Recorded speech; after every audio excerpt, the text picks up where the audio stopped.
Good morning. I am Suraj Prakash सूरज और मैं आप लोगों के लिए लेके आया हूँ क्लास 7 के एक्सरसाइज फर्स्ट, जिसका नाम है the language of chemistry.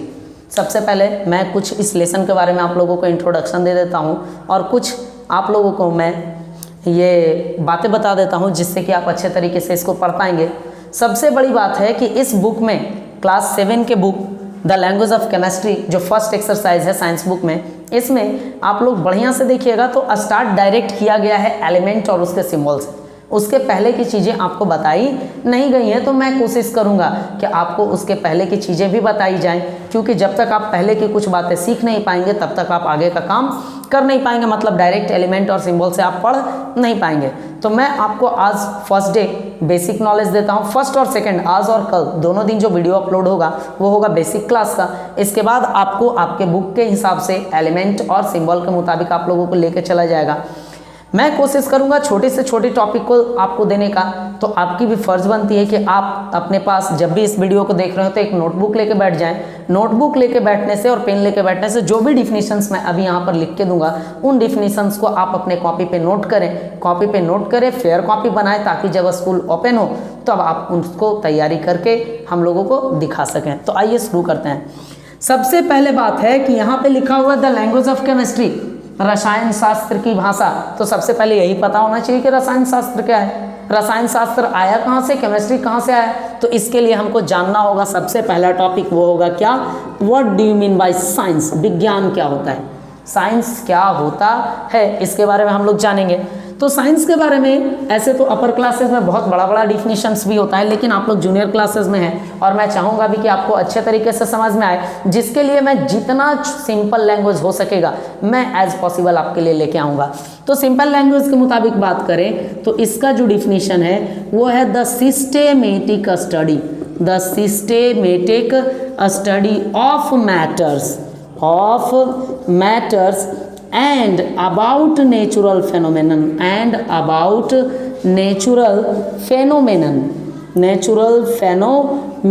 is called science। अब आप लोग यहाँ पे देखेंगे सिर्फ लिखने से नहीं होता है, इस डिफिनीशन का पूरा मतलब क्या है पहले मैं आपको ये बता देता हूँ। सबसे पहले यहाँ देखिए मैंने लिखा है सिस्टेमेटिक स्टडी।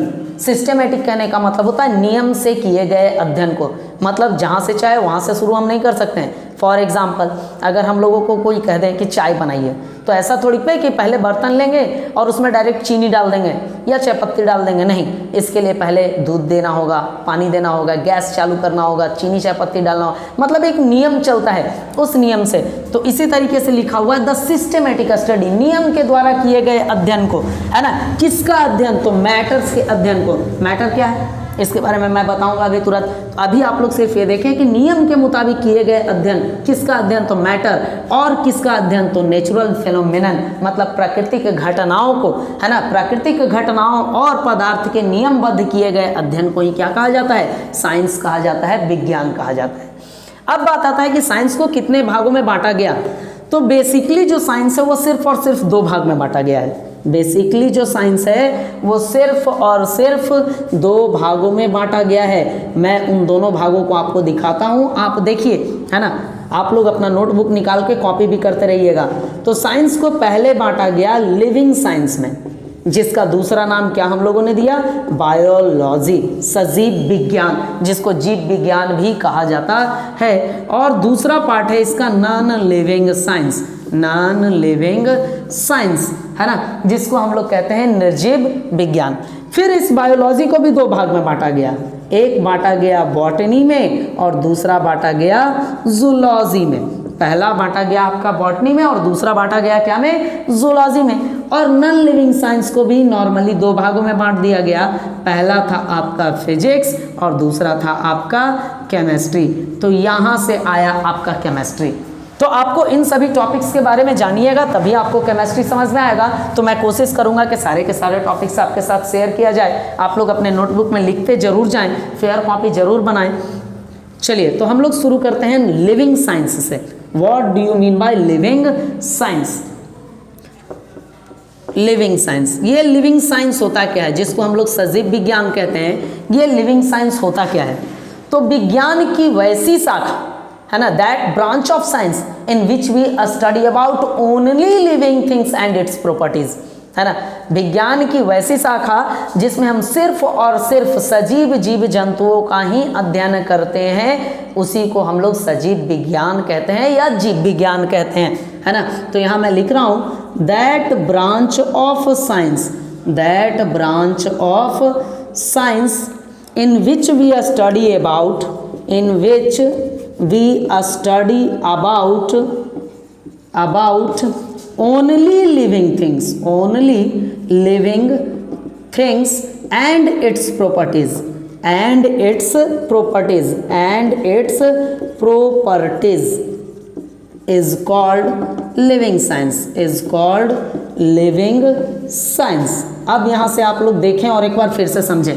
लिविंग साइंस नाम से ही पता चलता है सजीव विज्ञान, मतलब सजीवों के बारे में अध्ययन करेंगे। सजीव है कौन, कहने का मतलब ये लिविंग थिंग्स है कौन, तो जो सांस लेता है, रिस्पायर करता है, भोजन करता है, एक्सक्रिएट करता है, रिप्रोड्यूस करता है, मूवमेंट शो ऑफ करता है और साथ में रिस्पॉन्ड देता है, उसको हम लोग कहते हैं लिविंग थिंग्स। जैसे में human beings, insects, birds, trees, plants etc, है ना। तो लिखा हुआ है कि that branch of science in which we study about only living things and its properties is called living science. विज्ञान की वैसी शाखा जिसमें हम लोग स्टडी करते हैं लिविंग थिंग्स और उसके गुणों के बारे में, उसी को कहते हैं हम लोग लिविंग साइंस। अब लिविंग साइंस के बाद बात आता है कि लिविंग साइंस को बांटा गया था दो भागों में, है ना। दो भागों में कौन कौन, तो पहला था बॉटनी और दूसरा था जूलॉजी। हम लोग उसके बारे में भी स्टडी कर लेते हैं। तो पहला है कौन, बॉटनी और दूसरा है जूलॉजी। तो पहले बॉटनी के बारे में बात कर लेते हैं। तो that branch of living science, that branch of living science, living science in which we study about, in which we study about only plants, study about only plants and its properties, and its properties, and its properties, properties is called botany, is called botany। अब यहाँ से आप लोगों को देखना है कि botany है क्या, है ना। तो सजीव विज्ञान का वैसा शाखा, that branch of living science, जिसमें हम लोग स्टडी करते हैं सिर्फ और सिर्फ पेड़ पौधे और उसके गुणों के बारे में, उसको कहते हैं हम लोग क्या, बॉटनी। नाम से भी पता चलता है, बॉटनी को हिंदी में कहा जाता है वनस्पति विज्ञान, है ना। That branch of living science in which we study about only plants and its property is called botany, है ना। इसके बाद बात आता है जूलॉजी का। What do you mean by zoology, इसको भी हम लोग देख लें। जूलॉजी होता क्या है, ठीक है।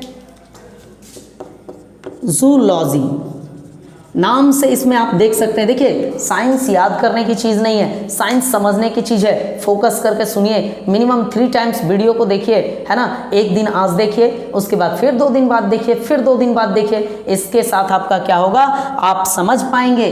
सिर्फ समझ लीजिएगा तो याद अपने आप हो जाएगा, लेकिन समझने के दौरान और देखने के दौरान 100% कॉन्सेंट्रेट वहीं करना है जहाँ हम सीखने का प्रयास कर रहे हैं। तो जूलॉजी क्या है, जूलॉजी का नाम है जंतु विज्ञान। इसका मतलब है कि हम इसमें स्टडी करेंगे किसके बारे में, तो जीव जंतुओं के बारे में। तो इसको लिख भी सकते हैं हम लोग अपने से कि that branch of living science, that branch of living science in which we study about, in which we study about, in which we study about only animals and its properties, only animals and its properties, its properties is called zoology, is called zoology। अब देखिए यहाँ पे जो मैंने कहा वही लिखा। Zoology का हिंदी क्या होता है, हिंदी में इसका मतलब क्या होता है, जंतु विज्ञान। मतलब वैसे विज्ञान की शाखा जिसमें हम जंतुओं, जीव जंतुओं और उनके गुणों के बारे में अध्ययन करेंगे, तो उसी को हम कहेंगे जूलॉजी। इंग्लिश में मैंने उसी बात को लिख दिया, that branch of living science in which we study about animals and its properties is called zoology. उम्मीद करता हूँ आप लोगों को यहाँ तक बात समझ में आ रही होगी। इसके बाद अब बात आती है नॉन लिविंग साइंस की, है ना।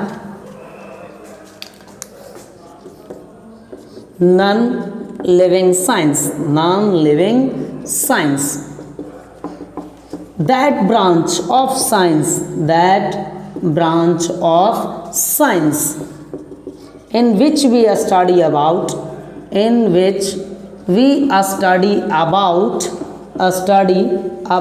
only non-living things,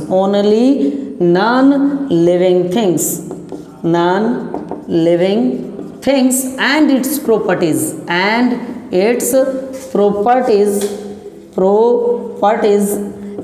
about natural phenomenon,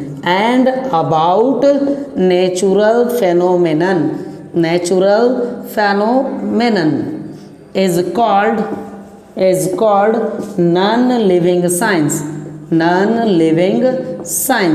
non-living science. अब यहाँ पे देखिए मैंने क्या लिखा, नॉन लिविंग साइंस, निर्जीव विज्ञान। नाम से पता चलता है निर्जीव है, मतलब इसमें जीवन नहीं है, तो वैसे वस्तुओं का अध्ययन करेंगे, वैसे चीज़ों का अध्ययन इसमें करेंगे जिसमें जीवन है ही नहीं, है ना। और नहीं तो हम लोग इसमें स्टडी करेंगे प्राकृतिक घटनाओं के बारे में। मैंने लिखा है that branch of science in which we study about only non living things and its properties and about natural phenomenon is called non living science. आप लोग डिफिनीशन को लिखते चले, अगर समझ में नहीं आ रहा तो फिर से वीडियो को आप लोग आगे पीछे करके, है ना, आप लोग फिर से रिवाइंड करके फॉरवर्ड करके फिर से देख सकते हैं। और डिफिनीशन लिखने के लिए आप लोगों को वीडियो को पॉज करना होगा, रोक लीजिए और रोक के उसको जल्दी से अपने कॉपी में लिख लीजिए। अब आगे का टॉपिक है नॉन लिविंग साइंस का, कि फिजिक्स क्या होता है। What do you mean bye physics? Physics क्या है?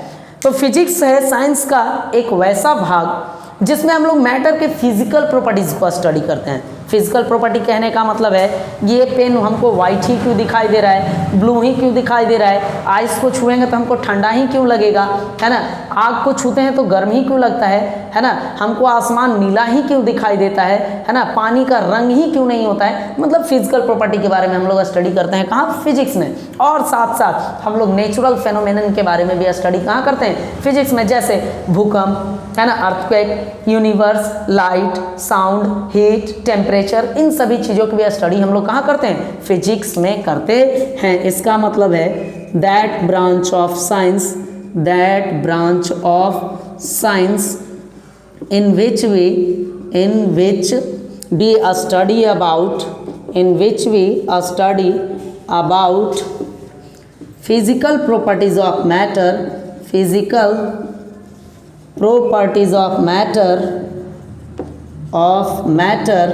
and about natural phenomenon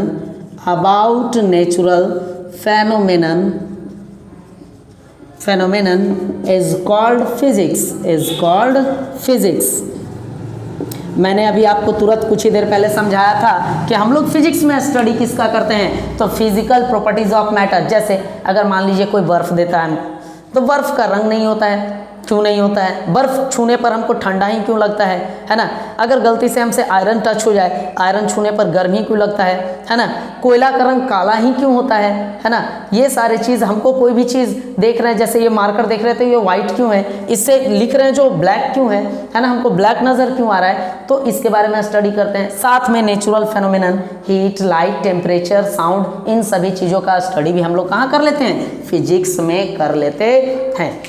इसके बाद बात आता है केमिस्ट्री का, कि केमिस्ट्री क्या है, what do you mean bye chemistry, उसके बारे में भी हम लोग स्टडी कर लेते हैं। What do you mean bye chemistry? तो केमिस्ट्री के बारे में हम लोग जानते हैं कि क्या होता है। तो इसमें होता है क्या कि जैसे मान लीजिए मैटर लिए हम, एक चीनी का दाना लिए, चीनी खाने पे मीठा ही क्यों लगेगा, चीनी बना कौन कौन से सबस्टांस से, इसका कंपोजिशन क्या है, इसका स्ट्रक्चर क्यूब शेप में ही क्यों है ना। तो इन सभी चीज़ों के बारे में, जिसको हम लोग कहते हैं केमिकल प्रॉपर्टीज़, इसका स्टडी हम लोग कहाँ करते हैं, तो करते हैं केमिस्ट्री में। ठीक है, तो that branch of science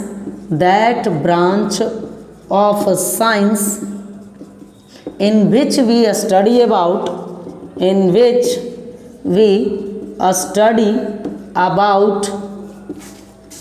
chemical properties of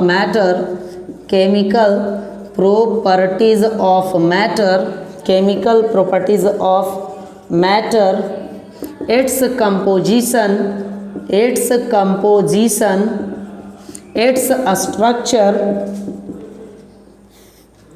its structure and its and its structure is called chemistry, is called chemistry, is called chemistry। जैसा कि मैंने अभी आपको बताया कि केमिस्ट्री क्या है, तो विज्ञान की वैसी शाखा है जिसमें हम लोग मैटर के वैसे चीज़ों के बारे में स्टडी करते हैं जो रासायनिक गुणों से संबंध होता है। जैसे में इस मार्कर से लिखेंगे तो काला ही क्यों होगा, ठीक है। इसके बाद ये काला जो चल रहा है इंक, ये क्यों काला चल रहा है, मतलब कौन कौन से कंपोजिशन से बना हुआ है ना। जैसे में अभी मैंने आपको बताया कि चीनी ले लिया हमने, चीनी खाया, हमको कैसा लगा, मीठा लगा। आखिर चीनी कौन से सबस्टांस से बना हुआ है कि हमको खाने पे मीठा लगा, इसका कंपोजिशन क्या है, इसका साइज शेप जो है क्यूबिकल शेप में ही क्यों है। तो ऐसे बातों का स्टडी, ऐसे केमिकल प्रॉपर्टीज़ की स्टडी हम लोग कहाँ करेंगे, तो केमिस्ट्री में। अब यहाँ से मैं आपके करता हूँ बुक को शुरू, है ना, लैंग्वेज ऑफ केमिस्ट्री को। ये था बेसिक जो कि आपको जानना बहुत ज़्यादा ज़रूरी था। तो यहाँ से आप लोग देखेंगे कि ये जो आपका है लैंग्वेज ऑफ केमिस्ट्री, ये स्टार्ट होता है। तो इसको स्टार्ट करने के लिए आपको देखना होगा कहाँ से, तो आपको चलना होगा मैटर से। मैटर क्या होता है, नॉर्मली सारे बुक में डिफिनेशन इसका सही सही लिखा हुआ होता है, anything that occupies space and having mass that is called matter. दुनिया का कोई भी चीज़ जो जगह घेरता है और जिसमें मास होता है उसको क्या कहा जाता है, तो मैटर कहा जाता है। तो ये बातें हैं। अब देखिए कि मैटर जो है इसको हम कैसे लिखते हैं। आपको जितना मैंने अभी कुछ देर पहले बताया था कि एज पॉसिबल मैं कोशिश करूंगा इसको और छोटा कर करके, मतलब और सिंपल लैंग्वेज में लिखने का।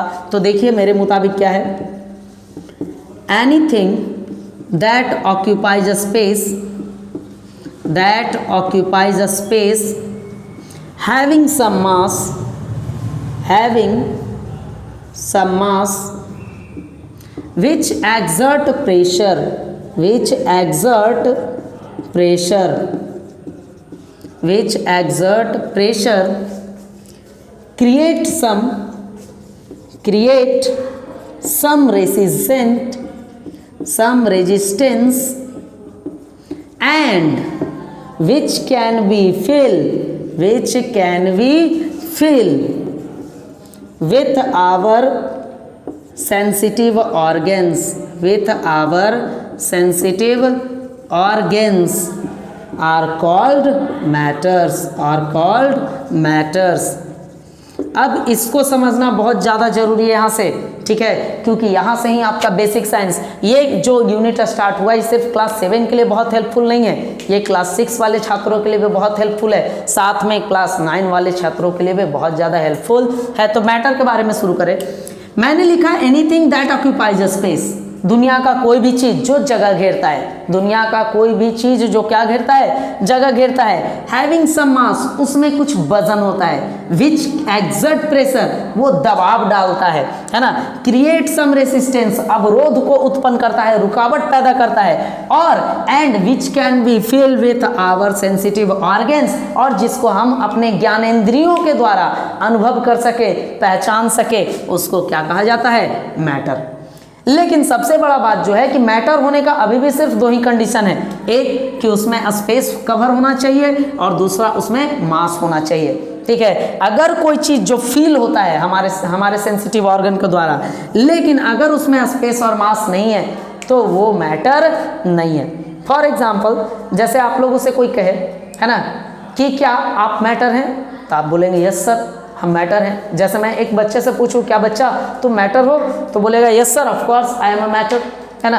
कैसे हो बाबू, तो मैं जगह घेरता हूँ, मुझ में मास है ना, मैं प्रेशर एग्जर्ट करता हूँ धरती पर, है ना, चलता हूँ तो रेसिस्टेंस भी क्रिएट होता है, और आप हमको अपने सेंसिटिव ऑर्गन से छू के भी पहचान जाइएगा, तो इसलिए मैं मैटर हूँ। लेकिन अगर मैं उसी बच्चे से पूछूँ कि क्या तुम्हारा ये जो बचपन है ना, क्या ये मैटर है, तो बोलेगा कि सर बच्चा मैटर है तो बचपन भी मैटर होगा, जबकि ऐसा नहीं है। बचपन सिर्फ महसूस किया जा सकता है, उसमें ना जगह होता है, ना मास होता है, ना उसको आप किसी चीज़ पे तौल सकते हैं, तो ये मैटर नहीं है। चलिए दूसरा एग्जाम्पल लेता हूँ, एक रसगुल्ला देता हूँ मैं आपको और कहूँ कि क्या ये रसगुल्ला मैटर है, तो आप कहेंगे of course sir this is a matter, तो मैं पूछूंगा कैसे, how can you say that the sweet is the matter, तो आप बोलेंगे सर रसगुल्ला जगह घेर रहा है सर प्लेट में। रसगुल्ला को अगर तराजू पे रखेंगे तो कुछ ना कुछ वजन आ जाएगा, वजन आने के बाद सर इसको छू के महसूस कर रहे हैं सर, है ना, खा के महसूस कर रही है रसगुल्ला है, तो ये मैटर है। लेकिन अगर मैं उसी में कहूँ कि क्या रसगुल्ला खाने में आपको कैसा लगा, तो आप बोलेंगे मीठा लगा, तो क्या ये मीठा लगना मैटर है या नहीं है, तब बात आएगा ये मीठा लगना मैटर नहीं है। क्यों नहीं मैटर है, क्योंकि ये जो मीठापन है आप किसी तराजू में नहीं तौल पाएंगे, मीठापन आपका जगह नहीं घेर पाएगा, इसलिए ये जो मीठापन है ये आपका मैटर नहीं है। मतलब अगर किसी चीज में सिर्फ और सिर्फ फीलिंग्स है तो वो फीलिंग्स मैटर नहीं है। जैसे में अगरबत्ती ले लेते हैं हम लोग, इंसेंस स्टिक जिसको कहा जाता है, अगरबत्ती हम लोग जलाते हैं तो अगरबत्ती का सुगंध हमारे पूरे कमरे में फैल जाता है। अगरबत्ती मैटर है, उसका सुगंध मैटर नहीं है, क्योंकि आप उसको किसी तराजू पे ना वो जगह घेरता है ना तराजू पे आप तौल सकते हैं, है ना। साथ में आप इस सुगंध को एक्सप्रेस करने के लिए आपके पास कोई वर्ड नहीं होगा कि अगर कोई पूछे इसका सुगंध आपको कैसा लगा तो आप बताएंगे बहुत आनंददायक लगा। कितना आनंददायक लगा, इसको बताने के लिए आपके पास कोई एक्सप्रेसिंग वर्ड नहीं होगा, है ना। तो आपका अगरबत्ती मैटर है, अगरबत्ती से निकला हुआ सुगंध मैटर नहीं है, ठीक है। तो आज जो है आप लोगों को मैंने मैटर तक पढ़ाया, कल फिर जो वीडियो आएगा आप लोगों के पास उसमें मैटर के parts, elements, compound, solid, liquid, gas, elements के सिंबल, इन सभी चीज़ों को स्टार्ट किया जाएगा। तो सबसे बड़ा रिक्वेस्ट जो है कि अभी आप लोग जान रहे हैं अभी पूरा विश्व वैश्विक महामारी से गुजर रहा है, तो आप लोग घर पे रहें, सुरक्षित रहें, घर पे से पढ़ाई करें और वीडियो को मिनिमम 3 टाइम्स देखें, है ना। 3 टाइम्स देखने से आपको बात समझ में आएगी और देखने के दौरान आप कॉपी पे, नोटबुक पे अपने इस जो भी बोर्ड पे डिफिनीशन लिखा जा रहा है उसको लिखते जाएं। जब भी स्कूल खुलेगा, जब भी हम लोग आमने सामने मिलेंगे तो होमवर्क के तौर पे ये डिफिनीशंस की कॉपी आपको फेयर के तौर पे जमा भी करना होगा, साथ में आपको ये डिफिनीशंस याद भी करना होगा। Thank you.